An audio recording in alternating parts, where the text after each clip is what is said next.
Hello, chers amis. Comment allez-vous aujourd'hui? J'espère que vous avez la forme et la motivation. C'est important, surtout aujourd'hui. Je suis heureuse d'aborder cette 23e vidéo qui va nous parler de la 21e carte du tarot qui représente la fin des 22 arcanes du jeu. C'est pas mal, hein? Alors vous allez me dire, je vois pas bien le sens. Et puis de 22 à 21, il manque une carte quand même. Je constate que vous êtes devenu perspicace. Mais ça, nous le verrons demain. En attendant, regardez bien. 21, si on l'additionne, donne 3, l'émergence. 22 donne 4, la stabilité. Et 23 donne 5, la réalisation de l'être. C'est pas magnifique, ça? Cette vidéo ne peut être que de bon augure et porter la félicité de nos lauriers. Il est temps pour ça de se mettre à nu, prêt et paré à faire le grand saut, sans sottise, mais en attisant la flamme de notre cœur pour qu'elle gonfle les voiles de notre inspiration. Comme dit le proverbe, l'inspiration d'un moment vaut l'expérience d'une vie. La qualité, c'est le sens épicurien de l'être. Un peu, mais un bon. Parce qu'un bon, donnez-lui 1 heure et il en fera du bonheur. Je vous propose d'ailleurs de nommer cette vidéo symboliquement « Bonheur » pour que son influence nous berce tout au long de la journée. Vous savez, toute situation doit s'agrémenter d'une part d'intelligence et de compréhension, même si elle est difficile, voire des fois injuste. Si on regarde bien, elle nous apprend toujours quelque chose. Quelque chose que l'on n'aurait peut-être jamais su sans elle.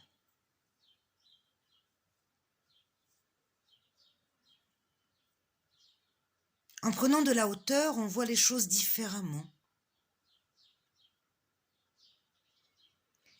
On voit surtout ce qui se passe autour, les tenants et les aboutissants.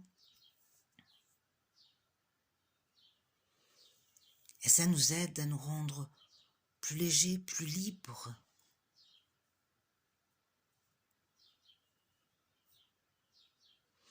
Vous savez, nous ne savons pas tout et nous ne saurons jamais tout, non. Mais nous sommes capables et possibles de tout. Peut-être pour rien. Mais un rien suffit.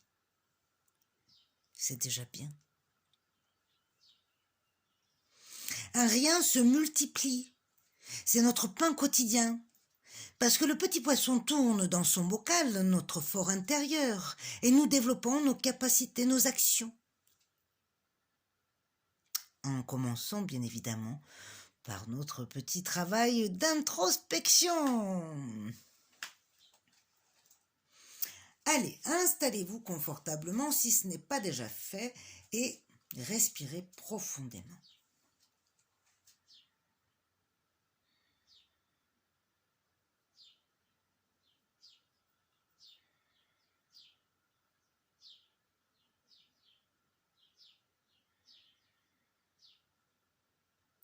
Très bien. Notre travail va être simple, en lien avec l'extérieur et l'intérieur. Dans un premier temps, portez votre attention sur votre respiration et écoutez-la. Puis, essayez d'imaginer que quand vous inspirez de l'amour qui existe à l'extérieur de partout, comme le chant des oiseaux, etc.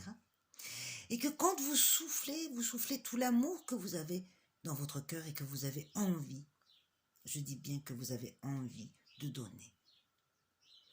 Voilà. Pendant 1 minute, vous mettez sur pause, on se retrouve juste après.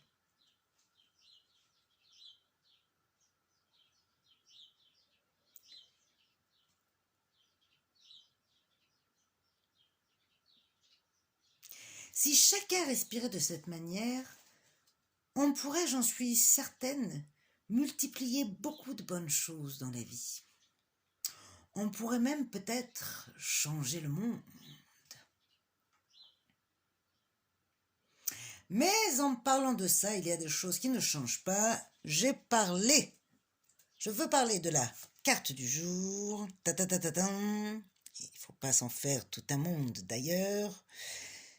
Le monde. Le monde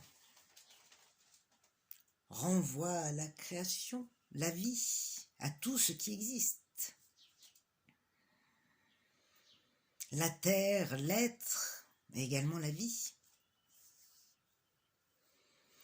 Ce mot « monde » renvoie à plusieurs dimensions, le monde intérieur, le monde extérieur, le monde matériel, le monde spirituel, le monde sensible, le monde concret.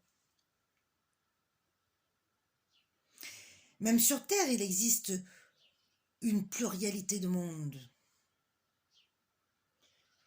que l'on nomme parfois règne. Le monde minéral, végétal, animal et le monde des humains sensibles au monde des croyances. Le nombre 21 qui l'accompagne est le nombre de la perfection. C'est la dernière des arcanes majeures numérotés. Ce nombre de cet arcane exprime les vibrations les plus subtiles du jeu. À ce point de l'évolution, l'esprit est animé. Il est vivant, prêt à poursuivre son développement à travers d'autres mondes existants. À ce niveau de l'être, la pensée créative agit, conçoit, opère sur le monde matériel. Pensée et action fonctionnent à l'unisson. Soi et le monde sont en parfaite relation. C'est le symbole de l'aboutissement, de la réalisation de soi ou d'une entreprise.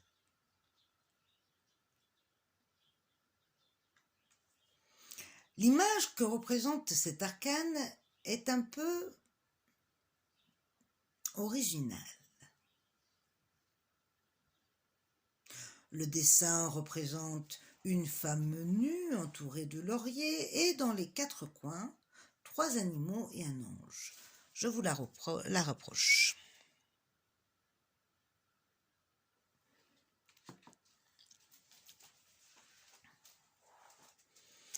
Cette lame représente un symbole de pureté, un symbole de mouvement. L'écharpe vole dans le vent, ce qui génère un mouvement. C'est le symbole du succès, de la concrétisation et de la reconnaissance. L'aigle en haut avec l'ange représente l'esprit, comme le sphinx, l'animal mythique qui renaît de ses cendres après avoir construit un nid de feuilles de laurier. Le taureau, qui est un signe de terre, et le lion, signe de feu, correspondent au corps, à l'assise. L'aigle et l'ange représentent l'air et le feu. l'air, pardon, et l'eau. 4 éléments qui suggèrent l'équilibre de nos pensées avec nos actions. C'est la force participative, la communion du corps et de l'esprit. Tout n'est qu'amour en nous, même ce que nous n'aimons pas. C'est l'acceptation. On lâche prise. C'est peut-être la meilleure carte de tout le jeu du tarot de Marseille. Elle symbolise la fin d'un chemin initiatique et nous incite à nous ouvrir au monde, au changement, aux nouvelles conquêtes et d'en apprécier le fruit.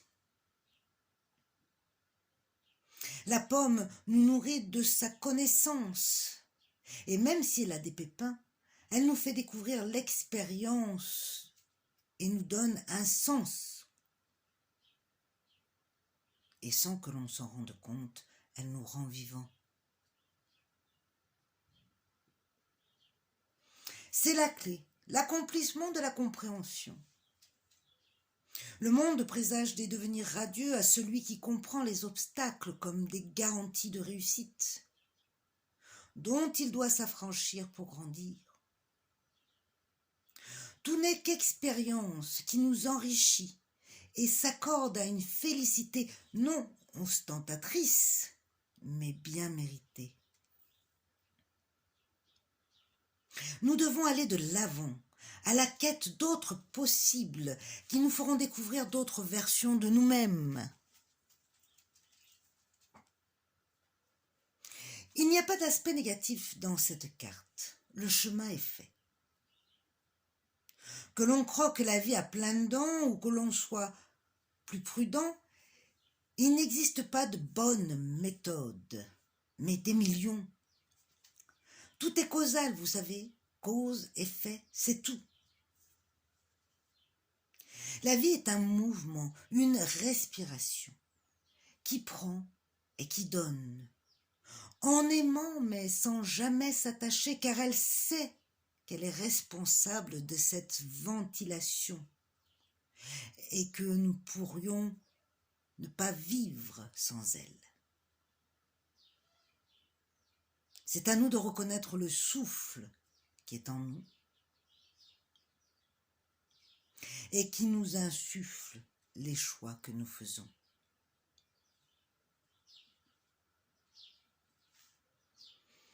Pour cela, nous avons travaillé finalement sur le lien à soi et sur le lien à l'autre.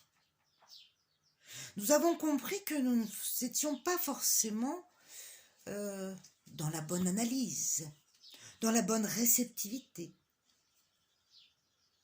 Car il ne s'agit pas de juger, non, mais de comprendre et soi et nous.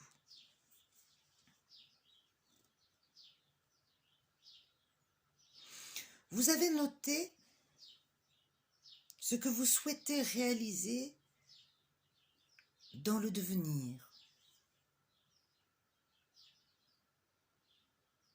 Et je pense sincèrement que vous y arriverez. C'est juste que ceci vous ouvre à entamer derrière, après cela, une continuité.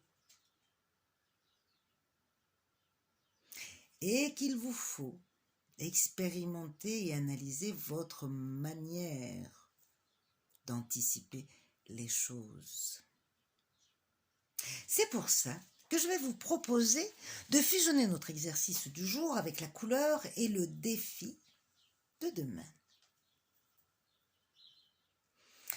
Vous allez choisir une couleur chez vous, au hasard, en pensant bien sûr à nos vidéos, et surtout à celle de demain. Et nous verrons si nous sommes raccords en couleur. Et si nous ne le sommes pas, eh bien ça sera intéressant de voir pourquoi.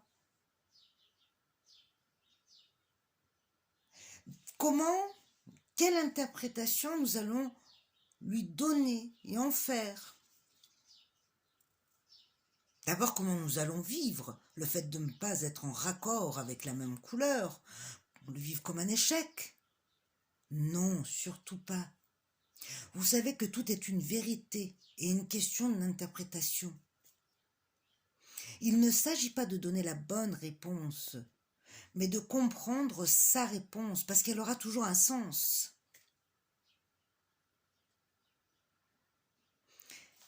Si vous n'avez pas choisi la même couleur que moi en raccord de cette vidéo, en tout cas, vous avez choisi la couleur qui vous fait penser à cette vidéo. Et ça, c'est intéressant de savoir pourquoi. Mais nous verrons bien comment le travail aura payé demain. Nous allons donc passer à la carte couleur. Je mets le sac carrément, comme ça je touille.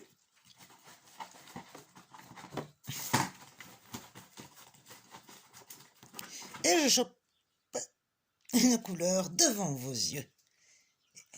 Et c'est la 47 lumière. Alors, on y va.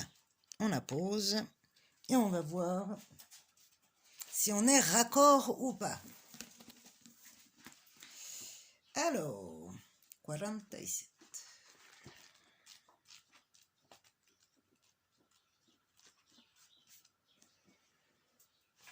Le nom, c'est déjà la réalité. Ça commence bien. Il a fallu que je passe par une phase de dépouillement pour me rendre compte que la perte d'idées toute faite sur moi était salutaire. Ma véritable nature a aussitôt repris le dessus. Sitôt abandonné l'idée même de ma personne, mon ego. J'accepte mes failles, mes faiblesses, puisque tout est présent. Rien de ce qui a lieu aura pu être autre. Seul le chemin qui part de cet instant, c'est pourquoi j'ai dû passer par cette expérience. La suite dépendra de ma capacité à rester dans ce ici, sans augurer de suite. Eh bien, c'est toujours tout autant intéressant. Passons à la petite anecdote du jour.